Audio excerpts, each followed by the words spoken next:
Hello YouTube. We're looking at my C10 with the rear end torn apart.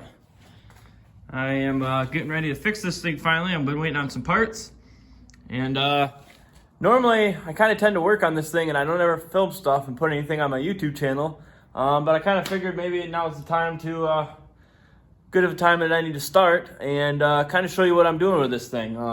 If you know me, followed me for a while, follow my social media, or you see me in the dunes, this truck is out there quite often. This is kind of a main part of my business with Dune Hippie Machine.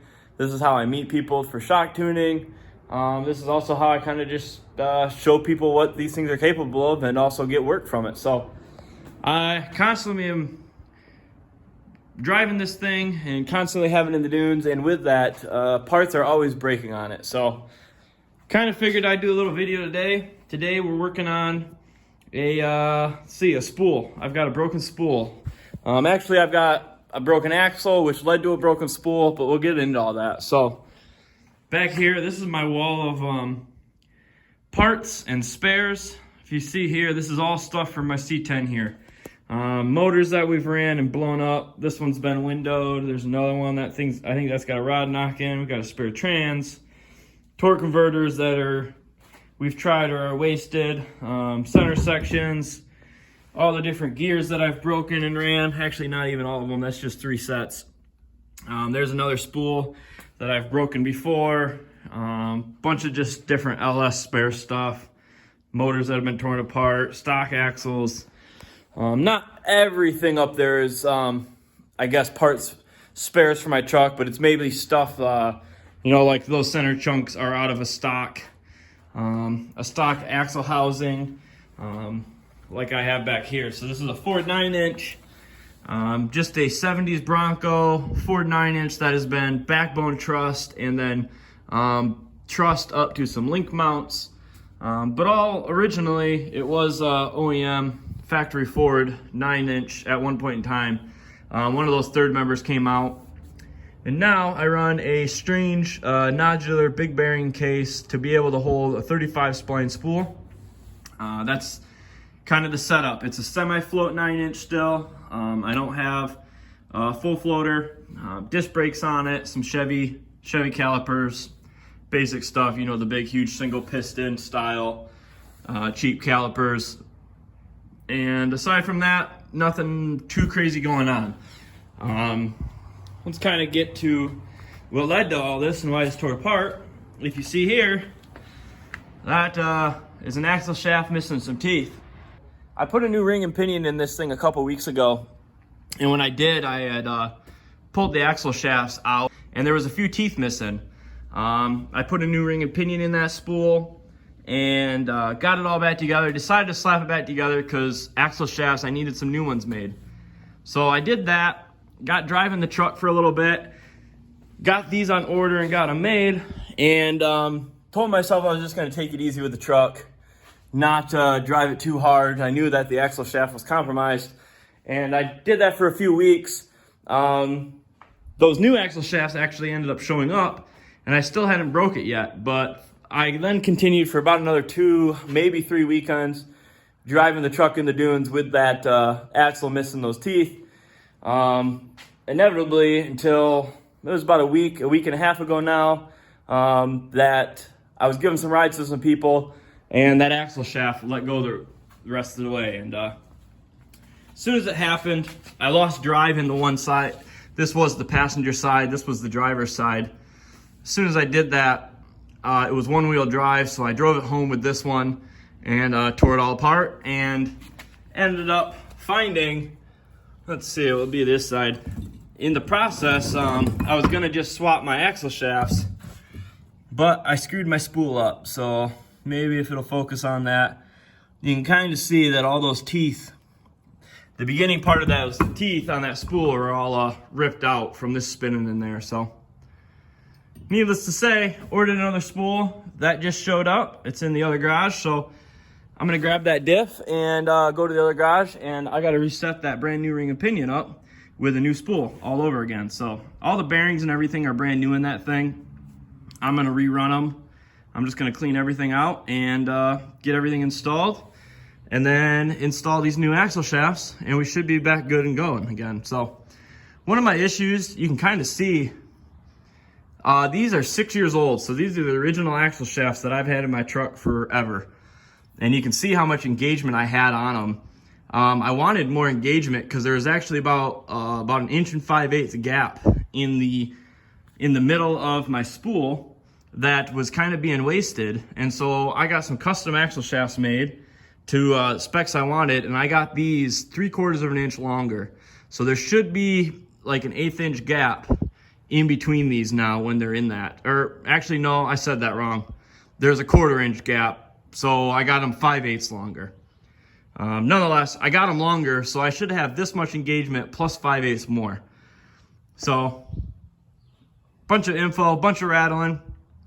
I just figured I'd kind of do something a little different, and like I said, I don't really ever post much stuff working on this truck, but I do work on it a lot, so figured I'd make a little video putting this thing back together and see where we're at, if we can get back out in the dunes tonight or maybe tomorrow for a rip and test it all out. So let's go throw that thing on the bench and get it taken apart.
We got the new spool all set up back in the 9-inch. These are the old gears. Got pretty much the same pattern out of them that I had them set up before, so they're already been used a little bit. But pattern's looking good. Got the backlash all set. Everything's locked down. Here's I did end up actually having, I couldn't get my bearing puller to get this bearing off, so luckily I did have another spare bearing. I used the bearing off of that side that was new, and then had another new bearing, so got kind of lucky there. And now we yeah, another broken spool, and now we got a nice brand new spool with new splines. So just finished pounding my old races out of the semi-float flanges.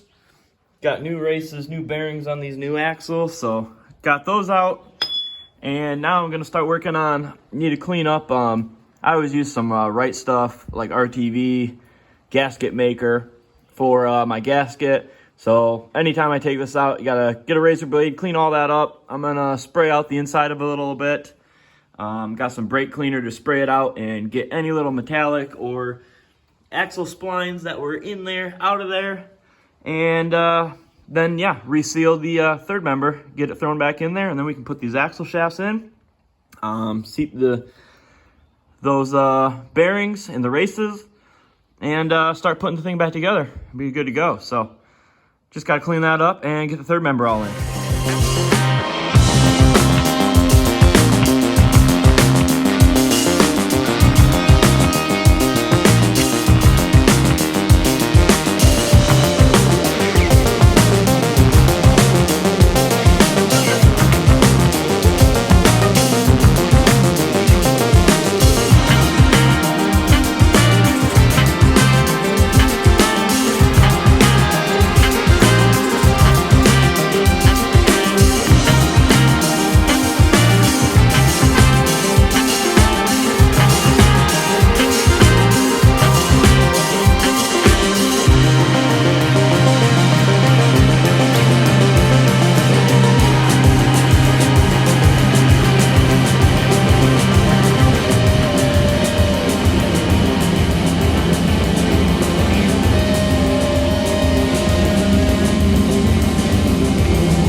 Dad. She's back in.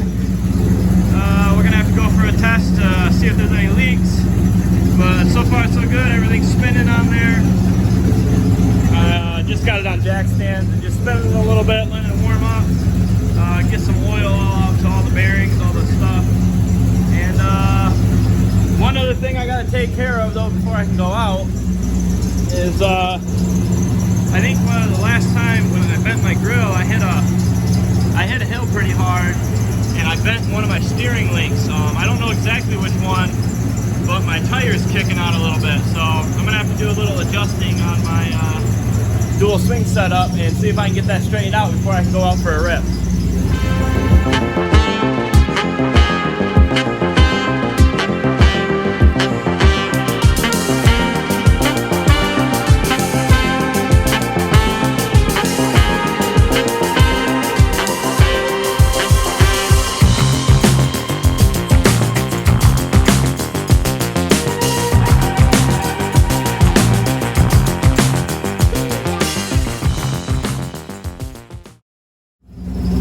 Well, I'm running a little behind. I need to get out to the dunes, but got the thing all wrapped up, kind of gave it a double check, tightened some bolts up, added some oil, and gonna head over to the dunes now and test everything out, and then also meet up with some guys that I did some shock revalving on and respringing, and we're gonna kind of see, do some video and see how those rigs are doing after the changes I made to them. So we'll head over to the dunes and I'll film some more stuff once we get there.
Oh yeah, look at that. Put it right back in place.